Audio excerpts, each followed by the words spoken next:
Welcome student. आज हम discuss करने जा रहे हैं इनर प्रोडक्ट स्पेस पे कुछ थ्योरम्स हैं। तो फर्स्ट हमारी जो थ्योरम है वो क्या है, देखो। Let VF be an inner product space if UV belongs to V such that mod of inner product of UV किसके इक्वल होगा, norm of U into norm of V, then show that U and V are linearly dependent. तो आपने इन vectors को क्या prove करना है, linearly dependent prove करना है। ठीक है, अब लिनियरली डिपेंडेंट में हम क्या कर रहे थे कि अगर स्केलर जो है वो नॉट ऑल ज़ीरो होंगे तो दो वेक्टर्स को वेक्टर्स को हम क्या बोलेंगे, लिनियरली डिपेंडेंट बोलेंगे। ठीक है, या फिर अगर एक वेक्टर दूसरे के स्केलर मल्टीपल में लिखा जा रहा है तो भी वेक्टर कैसे रहेंगे, डिपेंडेंट के रहेंगे। तो अब हमें ये प्रूव करना है कि अगर V आपके पास क्या है, एक इनर प्रोडक्ट स्पेस है और U और V दो इस इनर प्रोडक्ट के एलिमेंट हैं, सच दैट कंडीशन क्या है कि inner product of mod of norm of U into norm of V, then show that U and V are linearly dependent. तो आपने क्या करना है, U एंड V को लिनियरली डिपेंडेंट प्रूव करना है। तो इसके लिए देखो सबसे पहले हम क्या करेंगे, let U and V be two vectors in an inner product space VF such that condition क्या हमें गिवन है कि U V की जो इनर प्रोडक्ट है उसका जो मोड है वो किसके इक्वल है, norm of U into norm of V के इक्वल है। ठीक है, तो ये हमारे पास इक्वेशन क्या आ गई, फर्स्ट आ गई। अगर हम क्या ले लें, इफ़ आइदर U और V इक्वल्स टू ज़ीरो, या तो U ज़ीरो हो या V ज़ीरो हो, देन जो सेट होगा U V का वो कैसा हो जाएगा, लिनियरली डिपेंडेंट का। क्योंकि अगर इसमें वेक्टर ज़ीरो आ रहे हैं तो स्केलर क्या हो जाएंगे, नॉन ज़ीरो हो जाएंगे, और स्केलर के नॉन ज़ीरो होते ही सेट कैसा हो जाएगा, लिनियरली डिपेंडेंट का। ठीक है, as a set consisting of zero vector is linearly dependent, वही चीज़ यहाँ पे लिखी हुई है। ठीक है, फिर हम क्या करते हैं कि अगर मान लेते हैं कि let us take U not equals to zero, अगर हम U को क्या ले लें, नॉन ज़ीरो एलिमेंट लेके चलें, तब हमारे पास क्या कंडीशन आएगी, देन वी डिफाइन, हम अपनी तरफ से एक एलिमेंट W को डिफाइन करेंगे। अब ये जो हम W डिफाइन कर रहे हैं अपनी तरफ से, वो किस टाइप का होगा, V minus inner product of V into u by में क्या है, नॉर्म ऑफ U स्केयर। ये हमने पहले भी डिफाइन किया था W को इसी टाइप का एलिमेंट। ठीक है, तो ये चीज़ आपको ध्यान में रखनी है कि इस एलिमेंट को आप कैसे डिफाइन कर रहे हो, ये आप नोट कर लेना चाहिए कि इस रिजल्ट को हमें याद रखना है कि W को हम कैसे डिफाइन कर रहे हैं। पहले तो हमने क्या किया, अगर U और V में से कोई भी ज़ीरो हो जाएगा तो सेट कैसा हो जाएगा, ऑलरेडी डिपेंडेंट का हो जाएगा। ठीक है, देन हमने क्या किया, U को नॉन ज़ीरो लेके देखा, अगर U नॉन ज़ीरो है देन हम W को डिफाइन करेंगे। W हमारे पास इस टाइप का एक एलिमेंट होगा। ठीक है, अब देखो अगर हम क्या कर रहे हैं, W को नॉन ज़ीरो बोल रहे हैं, कब बोल रहे हैं, क्योंकि U हमारे पास कैसा है, नॉन ज़ीरो। अगर देखो U नॉन ज़ीरो रहेगा तो ऑब्वियस सी बात है, तो W का रिजल्ट भी क्या देगा, नॉन ज़ीरो देगा। ठीक है, और U अगर ज़ीरो एलिमेंट नहीं है तो ऑब्वियस सी बात है उस नॉन ज़ीरो एलिमेंट की लेंथ होगी जो क्या होगी, नॉर्म जो होगी वो नॉट इक्वल्स टू क्या रहेगी, ज़ीरो। ठीक है, फिर नेक्स्ट हम क्या करेंगे, जो W एलिमेंट हमने डिफाइन किया है उसकी इनर प्रोडक्ट उसी एलिमेंट के साथ डिफाइन करेंगे कि W के साथ इनर प्रोडक्ट हमारे पास क्या बनेगी।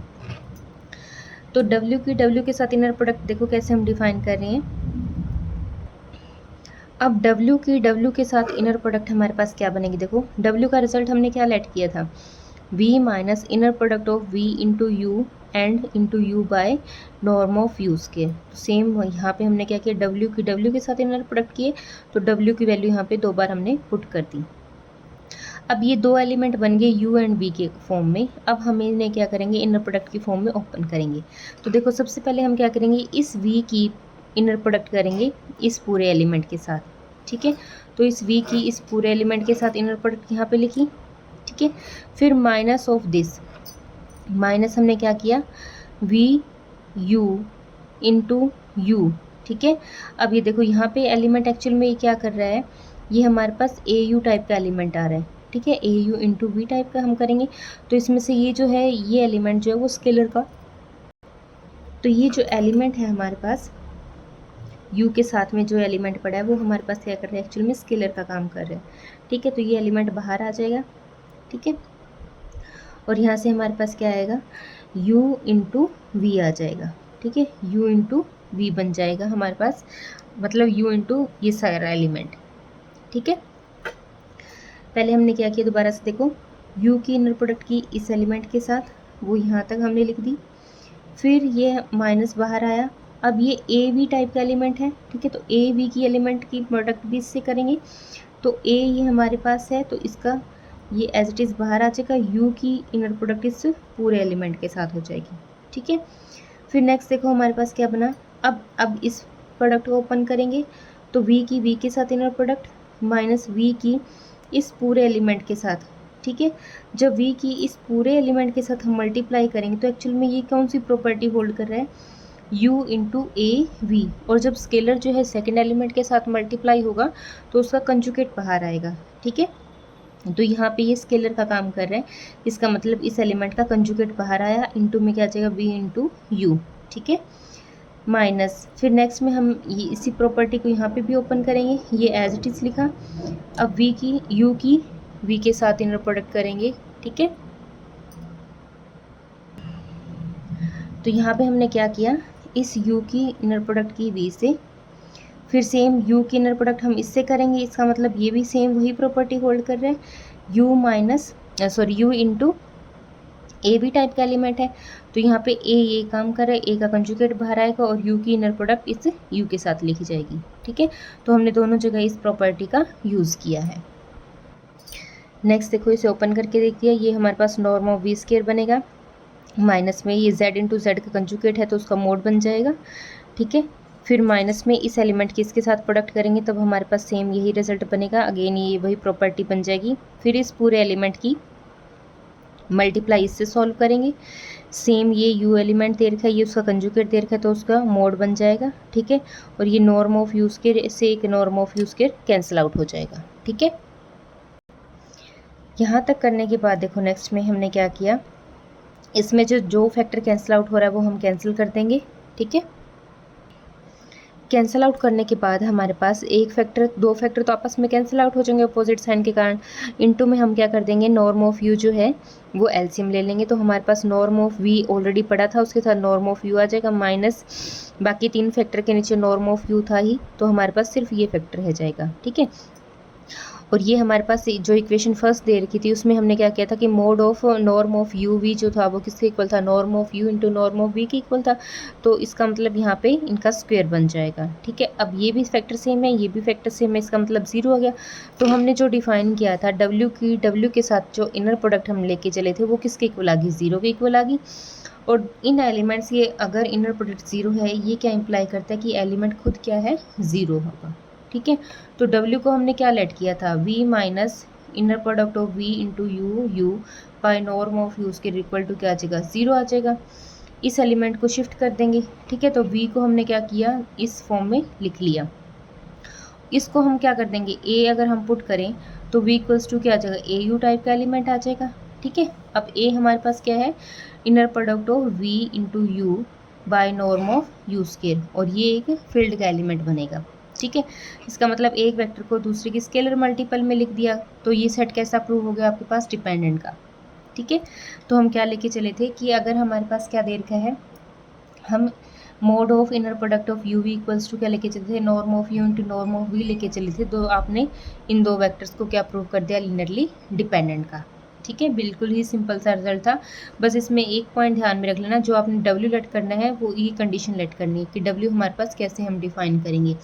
उसके बाद हमने क्या करना है, सिर्फ W के साथ इनर प्रोडक्ट ओपन की है और कुछ भी नहीं, एक प्रॉपर्टी का यूज़ किया है, और जो भी फॉलोइंग रिजल्ट आता रहेगा उसके अकॉर्डिंग हम चलते रहेंगे, ठीक है। तो इससे हम क्या शो कर देंगे कि एक वेक्टर को दूसरे की स्केलर मल्टीपल में शो कर देंगे। अगर एक वेक्टर दूसरे की स्केलर मल्टीपल में लिखा गया है, इसका मतलब U एंड V का जो सेट है वो कैसा प्रूव हो गया, डिपेंडेंट का, ठीक है। अब नेक्स्ट हमारे पास एक सिंपल सा रिजल्ट और है, देखो, if alpha and beta are vectors in an inner product space, then show that norm of alpha plus beta square plus norm of alpha minus beta whole square किसके equal है, twice into norm of alpha square plus twice into norm of beta square, मतलब parallelogram ला है, ये हमें prove करना है। अगर दो वेक्टर हम किस में से ले रहे हैं, इनर प्रोडक्ट स्पेस में से ले रहे हैं, देन हमें ये प्रूव करना है, ठीक है। अब इसको प्रूव करने के लिए हम क्या लेके चलेंगे, देखो सबसे पहले हम क्या लेके चल रहे हैं, अल्फ़ा प्लस बीटा का नॉर्म का जो स्क्वायर है उसको हम क्या लिख सकते हैं, inner product of alpha plus beta into alpha plus beta लिख सकते हैं। नॉर्म का मतलब ही यही है, ठीक है। अब सेम वही जो हमने पिछले वाले आर्टिकल में किया था, अल्फ़ा की प्रोडक्ट किससे करेंगे, अल्फ़ा प्लस बीटा से, प्लस फिर बीटा की इनर प्रोडक्ट किससे करेंगे, अल्फ़ा प्लस बीटा से, ठीक है। वही हमने यहाँ लिख दिया। अब इसको ओपन करेंगे, इसको ओपन करेंगे तो क्या आएगा, अल्फ़ा की अल्फ़ा के साथ प्रोडक्ट और अल्फ़ा की बीटा के साथ इनर प्रोडक्ट, ठीक है। यहाँ तक ये लिखा। सिमिलरली इसको ओपन करेंगे, बीटा की अल्फ़ा के साथ इनर प्रोडक्ट और बीटा की बीटा के साथ, ठीक है। तो norm of alpha plus beta का होल स्क्वायर किसके इक्वल आएगा, ये हमारे पास क्या बन जाएगा, नॉर्म ऑफ अल्फ़ा स्क्वायर। इन दोनों रिजल्ट को एज इट इज रहने देंगे और ये हमारे पास क्या बन जाएगा, नॉर्म ऑफ बीटा स्क्वायर। इसी टाइप से हम क्या करेंगे, अभी इस कंडीशन को डिफाइन करेंगे, जैसे हमने प्लस वाले में डिफाइन किया था सेम वैसे ही हम नेगेटिव वाले फॉर्म में भी डिफाइन करेंगे, ठीक है। तो नेगेटिव को भी हम ऐसे लिख देंगे, norm of alpha minus beta का होल स्क्वायर किसके इक्वल आएगा, alpha minus beta comma alpha minus beta की इनर प्रोडक्ट, ठीक है। फिर सेम वही अल्फ़ा की inner product alpha minus beta से, माइनस बाहर, फिर बीटा की इनर प्रोडक्ट किससे कर देंगे, अल्फ़ा माइनस बीटा से। अगेन जो प्लस वाली फॉर्म थी उसमें बस अब यहाँ पे नेगेटिव आ जाएगा। फिर नेक्स्ट में इन दोनों की इनर प्रोडक्ट को ओपन करेंगे तो ये हमारे पास क्या बनेगी, अल्फ़ा की इनर प्रोडक्ट अल्फ़ा से, फिर माइनस अल्फ़ा की इनर प्रोडक्ट बीटा से, ठीक है। फिर माइनस ये, फिर बीटा की इनर प्रोडक्ट अल्फ़ा से, प्लस बीटा की इनर प्रोडक्ट बीटा से, ठीक है। तो ये हमारे पास क्या बन जाएगा, नॉर्म ऑफ अल्फ़ा स्क्वायर, ये हमारे पास एज इट इज़, और ये बन जाएगा नॉर्म ऑफ बीटा स्क्वायर। ये इक्वेशन नंबर आ गई आपकी 2, ठीक है। अब हम क्या करेंगे, दोनों को ऐड कर देंगे तो यही रिजल्ट हमारे पास इक्वेशन फर्स्ट में था वो पॉजिटिव साइन में था, जो कैंसिल आउट होगा वो कैंसिल आउट हो जाएगा। लेफ्ट हैंड साइड लेफ्ट में ऐड कर देना, राइट हैंड साइड राइट में ऐड कर देना, तो ये हमारे पास रिक्वायर्ड रिजल्ट आ जाएगा, ठीक है। तो इस टाइप से आपने चेक करना है। तो ये हमारे पास क्या शो हो गया, पैरेललोग्राम लॉ बन गया इसका, ठीक है। अब एक एग्जांपल और है, इसके बाद हमारे पास नेक्स्ट एग्जांपल हमारे पास क्या देखो, using स्क्वाज inequality prove that in A unitary space, एक यूनिटरी स्पेस हम डिफाइन कर रहे हैं यूएनसी, ठीक है। इफ यू इक्वल्स टू क्या है, x1 x2 up to xn टप्पल का एक एलिमेंट है, एंड v हमारे पास क्या है, y1 y2 up to yn टप्पल का एलिमेंट है। देन हमें बताना है summation i equal to 1 to n xi into y i conjugate का होल स्क्वायर जो है वो ऑलवेज लेस देन रहेगा किससे, summation of i varies to 1 to n mod of xi square into क्या है, summation i varies to 1 to n mod of y i square से less है, इनकी प्रोडक्ट से लेस है। ये हमें प्रूव करना है, ठीक है। बिल्कुल सिंपल सा रिजल्ट है। अब हमें किसका यूज़ करना है, कोशी स्क्वाज इनइक्वालिटी का यूज़ करना है, ठीक है। और कोशी स्क्वाज इनइक्वालिटी हमारे पास क्या थी, mod of inner product of u v वो ऑलवेज लेस देन रहेगा किससे, नॉर्म ऑफ यू से इंटू नॉर्म ऑफ वी से। हमें इसका यूज़ करना है तो हमें ये दो कंडीशंस चाहिए, ठीक है। तो सबसे पहले तो देखो इस रिजल्ट को प्रूव करने के लिए हमें u और v की इनर प्रोडक्ट चाहिए, ठीक है। तो सबसे पहले हम क्या करेंगे, u एंड v की इनर प्रोडक्ट सॉल्व करेंगे। u v की इनर प्रोडक्ट का मतलब क्या है, u आपके पास डिफाइन करके और v भी डिफाइन करके, ठीक है। तो उसको हम कैसे लिखेंगे, टप्पल्स में x1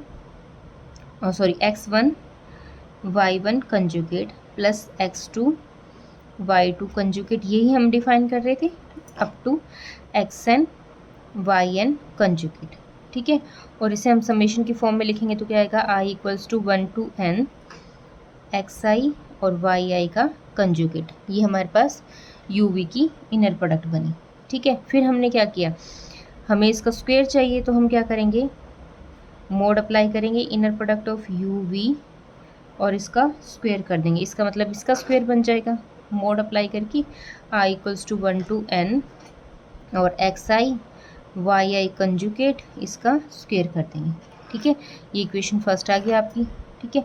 उसके बाद हमें क्या क्या रिक्वायरमेंट है वो हम देखेंगे। अब हमें चाहिए नॉर्म ऑफ यू, तो नॉर्म ऑफ यू इसका मतलब हम क्या करेंगे, नॉर्म ऑफ यू स्क्वायर का मतलब क्या है, यू के साथ इनर प्रोडक्ट करेंगे, ठीक है। अब यू के साथ इनर प्रोडक्ट हम कैसे डिफाइन करेंगे, देखो x1 कंजुगेट, ठीक है, x2 conjugate up to xn conjugate, यही डिफाइन करेंगे, ठीक है।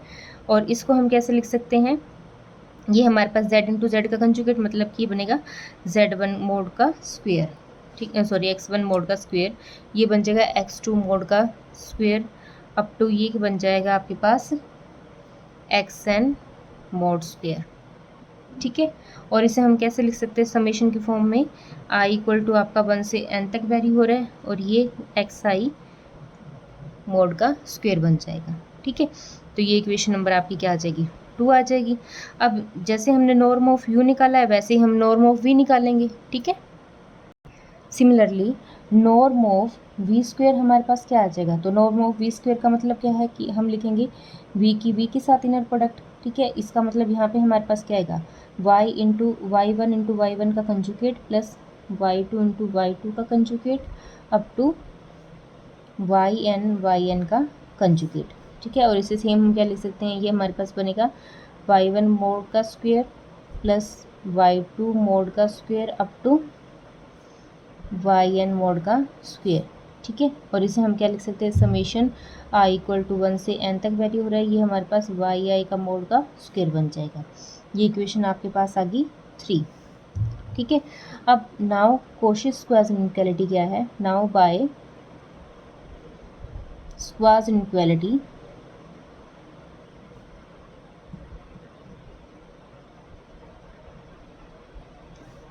ठीक है, वो हमारे पास क्या होती है, mod of inner product of u v less and equals to norm of u into norm of v, ठीक है।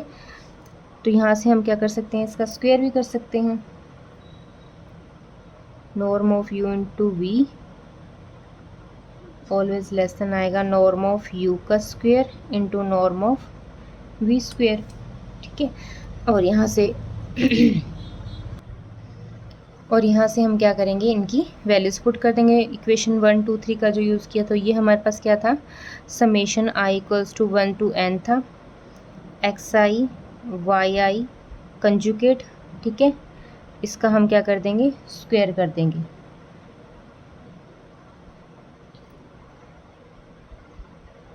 लेस देन इक्वल्स टू क्या आ जाएगा, ये हमारे पास क्या था, summation i equal to 1 to n mod of xi square और इनटू में इसका रिजल्ट हमारे पास क्या आया था, i equal to 1 to n mod of yi का स्क्वेयर, ठीक है। तो ये हमारे पास रिजल्ट आ गया, ठीक है। इस टाइप से आपने करना है, बस इसमें क्या करना था, कोशिश क्वाज इनइक्वालिटी यूज़ करनी थी और रिजल्ट से बाकी सारा एज इट इज़ था, ठीक है। नेक्स्ट हमारे पास एक थ्योरम और है, मोस्ट इम्पोर्टेंट है। नेक्स्ट थ्योरम की स्टेटमेंट क्या है, देखो, every inner product space is a metric space, ठीक है। इम्पोर्टेंट थ्योरम है, प्रूफ देखो इसका कैसे करेंगे हम, वो क्या डिफाइन कर रहे हैं कि एवरी इनर प्रोडक्ट स्पेस जो है वो क्या होगा, एक मीट्रिक स्पेस होगा। और मीट्रिक स्पेस आप 5th सेम में पढ़ चुके हो कि मीट्रिक स्पेस होने के लिए एक फंक्शन को या एक डिस्टेंस फंक्शन जो हम डिफाइन करते हैं वो कौन कौन सी कंडीशन को सेटिस्फाई करेगा, ठीक है। तो अब हमने इनर प्रोडक्ट, जो हम इनर प्रोडक्ट की प्रॉपर्टीज़ देख रहे हैं उसको हमने क्या करना है, मीट्रिक स्पेस पे चेक करना है कि वो मीट्रिक स्पेस पे होल्ड हो रही हैं या नहीं हो रही। तो उसके लिए सबसे पहले हम क्या करेंगे, let v f be an inner product space, ठीक है। वी एफ को हम एक इनर प्रोडक्ट स्पेस लेके चले हैं। अब इस इनर प्रोडक्ट में से हम क्या करेंगे, let alpha and beta belongs to v be arbitrary, दो एलिमेंट उठाए इसके। अब हम एक डिस्टेंस फंक्शन डिफाइन करेंगे, डिफाइन डिस्टेंस फंक्शन हम क्या करते थे, वहाँ पे हम ए बी सी जो भी हम लेके चलते थे या यू वी की फॉर्म में लेके चलते थे वैसे डिफाइन करते थे। अब हमने यू वी के प्लेस पे क्या कर लिया, अल्फ़ा बीटा की फॉर्म से कंसीडर कर लिया। तो अल्फ़ा बीटा पे अगर हम डिस्टेंस फंक्शन डिफाइन करेंगे तो वो किसके इक्वल आएगा, norm of alpha minus beta, ये एक्चुअल में डिस्टेंस फंक्शन था, ठीक है। अब हम इस डी को क्या प्रूव करना चाहते हैं, मीट्रिक ऑन वी, इस इनर प्रोडक्ट पे मीट्रिक स्पेस प्रूव करेंगे, ठीक है। To prove that D is a metric on v. ठीक है, तो हम क्या प्रूव करेंगे, डी को मीट्रिक प्रूव करेंगे वी के ऊपर। तो मीट्रिक प्रूव करने के लिए हम क्या करेंगे, देखो जो मीट्रिक स्पेस की कंडीशंस थी उनको सेटिस्फाई करेंगे। तो पहले हमारे पास क्या थी कि जो नॉर्म है, जो हमने डिफाइन किया था, नॉर्म हमने क्या डिफाइन किया था, डिस्टेंस डिफाइन किया था। ठीक है, और नॉर्म जो है norm is always non negative. ये हम पहले भी डिस्कस कर चुके हैं कि नॉर्म जो होगी वो ऑलवेज क्या रहेगी, नॉन नेगेटिव रहेगी। इसका मतलब जो हम डिस्टेंस बोल रहे हैं अल्फ़ा बीटा का, वो ऑलवेज क्या रहेगा, ग्रेटर देन इक्वल्स टू 0 रहेगा। ठीक है, ठीक है। अब ये ग्रेटर देन इक्वल टू 0 होगा, और ऑल्सो डिस्टेंस को हम क्या बोल रहे हैं, अल्फ़ा बीटा का जो डिस्टेंस है वो क्या हो जाएगा, 0 होगा। इफ़ एंड ओनली इफ, कब, जब norm of alpha minus beta जो है वो किसके इक्वल हो जाएगी, 0 के इक्वल हो जाएगी। और नॉर्म का मतलब क्या है, दैट इज़ कि inner product alpha minus beta की इनर प्रोडक्ट क्या हो जाए, 0 हो जाए। नॉर्म का मीनिंग यही था। और यहाँ से ये रिज़ल्ट क्या इम्प्लाई करता है कि ये रिज़ल्ट 0 होगा इफ़ एंड ओनली इफ़ जब अल्फ़ा किसके इक्वल होगा, बीटा के इक्वल होगा। ठीक है, इसका मतलब जो डिस्टेंस है अल्फ़ा बीटा का वो 0 होगा इफ़ एंड ओनली इफ़ जब अल्फ़ा किसके इक्वल होगा, बीटा के। ठीक है, तो ये हमारे पास इसकी फर्स्ट रिजल्ट को शो कर दिया कि सबसे पहले हमने नॉर्म को क्या प्रूव करना था, नॉन नेगेटिव। तो नॉन नेगेटिव के अकॉर्डिंग हमारे पास ये कंडीशन आई। ठीक है, अब सेकंड कंडीशन हम क्या प्रूव करेंगे, हम डिस्टेंस प्रूव करेंगे कि अल्फ़ा बीटा का, डी जो है अल्फ़ा बीटा का वो किसके इक्वल हो जाए, D of beta alpha. Symmetric prove करेंगे। सिमेट्रिक प्रूव करने के लिए हम क्या करेंगे, देखो सबसे पहले हम क्या लेके चले हैं, डिस्टेंस ऑफ अल्फ़ा बीटा वो किसके इक्वल था, norm of alpha minus norm of alpha minus beta. ठीक है, तो इसके लिए हम क्या कर रहे हैं, यहाँ से हम क्या करेंगे, -1 इसमें से कॉमन करके, और इसे हम क्या लिख सकते हैं, बीटा माइनस अल्फ़ा में चेंज कर सकते हैं। ठीक है, ये हमने कर दिया। और यहाँ से एक प्रॉपर्टी का हम यूज़ कर रहे हैं कि अगर हम नॉर्म ए एक्स बोल दो, या तो मोड ऑफ ए बाहर आएगा, इनटू में क्या रह जाएगा, नॉर्म ऑफ एक्स। ये हमारे पास एक प्रॉपर्टी है। तो अब ए के प्लेस पे क्या, -1 मतलब -1 का मोड बाहर आएगा, और इनटू में नॉर्म ऑफ बीटा माइनस क्या रह जाएगा, अल्फ़ा। ठीक है, यहाँ पे क्या रह जाएगा, बीटा माइनस अल्फ़ा। इसका मतलब ये हमारे पास क्या आ जाएगा, इसका मोड 1 हो जाएगा, इसका मतलब ये कर जाएगा norm of beta minus alpha आ जाएगा। ठीक है, और ये किसके इक्वल आ जाएगा, distance of beta comma alpha के इक्वल आ जाएगा। इसका मतलब डिस्टेंस ऑफ अल्फ़ा बीटा जो है वो किसके इक्वल आ गया, डी ऑफ बीटा अल्फ़ा। तो डी जो है वो सेकंड प्रॉपर्टी भी होल्ड कर गया मैट्रिक्स स्पेस की। ठीक है, फिर हम थर्ड कंडीशन लेके चलेंगे। थर्ड हमारे पास क्या है, ट्रायंगल के इनइक्वालिटी के अकॉर्डिंग। ठीक है, let alpha beta and gamma belongs to v. 3 element हमने वी में से लिए। अब हम क्या प्रूव करेंगे, ट्रायंगल इनइक्वालिटी के according, then d of alpha gamma, ठीक है, plus distance of gamma beta वो किसके इक्वल होगा, वो हमें प्रूव करना है। वो इन दोनों का जो डिस्टेंस है वो ऑलवेज ग्रेटर रहेगा, इक्वल रहेगा डिस्टेंस ऑफ अल्फ़ा बीटा से। तो पहले हम इनको डिफाइन करते हैं। इसका मतलब क्या होगा, norm of alpha minus gamma, और इसका मतलब क्या आएगा, norm of gamma minus beta. ठीक है, और बाय ट्रायंगल इनइक्वालिटी से हमारे पास एक रिजल्ट था, ये जो डिस्टेंस है मतलब कि norm of x plus norm of y जो है, ठीक है, वो always less than greater than रहेगा किससे, norm of x plus y से। तो इसका मतलब ये जो डिस्टेंस है, ये norm of x plus norm of y है, ये ऑलवेज ग्रेटर देन किससे रहेगा, norm of alpha minus gamma plus gamma minus beta. ठीक है, ये प्रॉपर्टी हमने इस पे लगा दी। ये नॉर्म ऑफ एक्स का काम कर रहा है, ये नॉर्म ऑफ वाई का काम कर रहा है, और ये ग्रेटर देन होता है किससे, norm of x plus norm of y से। तो इन दोनों को ऐड करके लिख दिया। ठीक है, और ये हमारे पास क्या आएगा, यहाँ से ये बनेगा norm of alpha minus beta बन जाएगा। ठीक है, जो किससे इक्वल है, distance of alpha comma beta की। Therefore d of alpha gamma plus d of gamma beta, ठीक है, वो ऑलवेज ग्रेटर देन किसके रहेगा, डी ऑफ अल्फ़ा बीटा से। ठीक है, इसका मतलब वी जो है वो सारी की सारी कंडीशन होल्ड करता है। ठीक है, इसका मतलब hence V is a metric space. ठीक है, मतलब इनर प्रोडक्ट स्पेस जो है, वी को हमने इनर प्रोडक्ट बोला था, वो क्या होगा, एक मीट्रिक स्पेस होगा। ठीक है, तो मीट्रिक स्पेस होने के लिए 3 कंडीशन ही हमें चेक करनी थी। तो आज के टॉपिक में हम इतना ही करेंगे, नेक्स्ट हम हमारा नेक्स्ट टॉपिक स्टार्ट करेंगे कल। आज के टॉपिक में इतना ही। Thank you. कोई डाउट आए तो आप कंसीडर कर सकते हो, पूछ सकते हो। Okay student, thank you.